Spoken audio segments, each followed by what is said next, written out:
Urtaru by Urtaru Chapter 2, available on the Kindle, also on the iPod Touch and the iPhone. Chapter 2. Hunting is a skill that many people wish to acquire but never attain.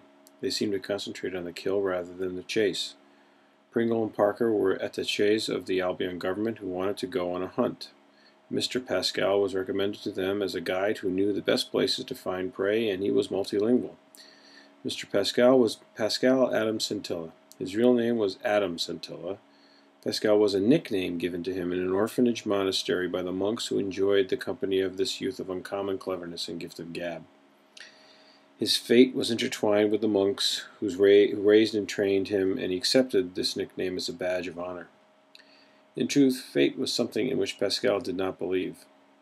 He thought that chance and effort combined to make a person's future. Presented with a chance, he believed that effort was required to take advantage of it.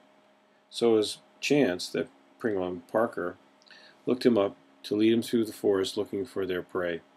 The local prey of choice for an exciting hunt was deer. Pringle and Parker rather enjoyed traipsing through the woods and shooting at fast-moving animals.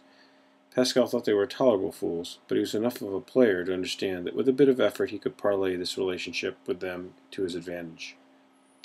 Pascal spoke 7 languages fluently and idiomatically.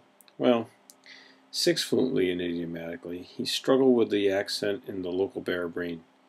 In both Berberine and the Nairni language, there were 2 sounds, a G-like esophageal sound and a K-like sound that was a sound that one could make by removing the phlegm from one's throat. In Berberine, there was, unfortunately for him, a 3rd sound, more of a guttural hiss that he never mastered.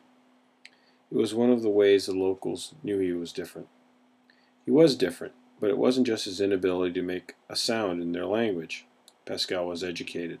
The Berberine respected educated people and often used him as a peacemaker, an impartial judge to their many grievances. Since he was not one of them, he had no stake in whose claim was stronger. Calling him Mr. Pascal was the deference they used with him.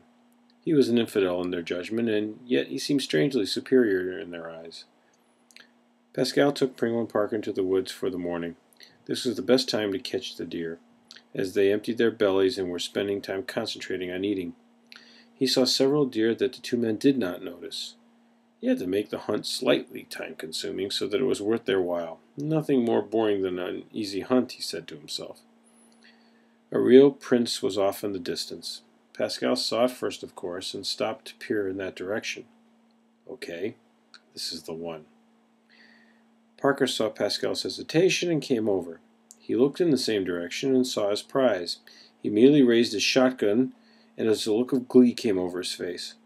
What's he doing? Pascal thought in bemusement.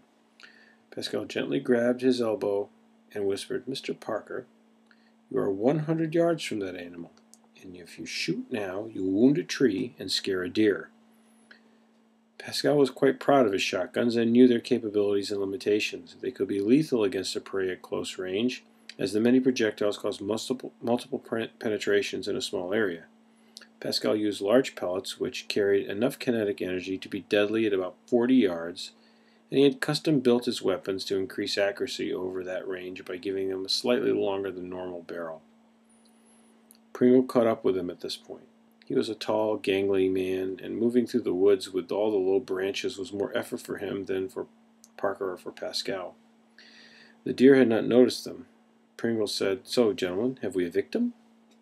Possibly, Mr. Pringle, but we'll need to move closer. Please stay together, as I do not want us to accidentally shoot each other.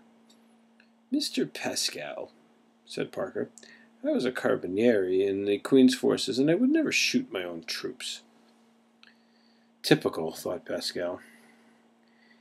He turned his head part of the way and looked toward Parker from the corner of his eye and said, Nevertheless, Mr. Parker, humor me by staying close, as you have asked me to be your guide. Parker said nothing, but was concentrating on the deer. Pringle was now crouching next to him as best as he could. Pascal gestured to move forward.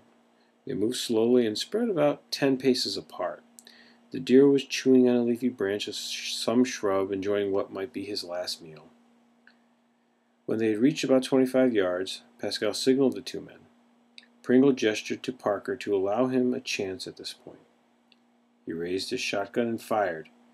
The deer's rear legs gave way. The animal then fought the shock and pain and struggled to run. Pringle waited what seemed an eternity to Pascal, and then took his shot, and the deer went down. The two men smiled at each other. Pringle said, "Why, thank you, Mr. Pascal.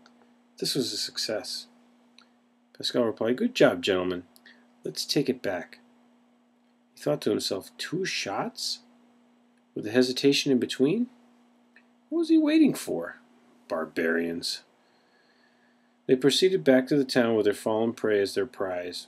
Pringle and Parker, fools that they seemed to him, were associated with truly powerful people in Freeport. Much as the Berberine elders respected Pascal, he was not one of them, and there was no advancement in his association with them. True, they had been his friends, but there was always this separation, partly cultural, partly religious. Pascal was never sure exactly to what extent Pringle and Parker's business dealings were legitimate or illicit. He was savvy enough to know that associating with them might pay off. The truth was that they genuinely liked him. He was younger than them, and with his gift of language he was extremely useful. He hoped they too could be useful to him by helping him getting off this planet.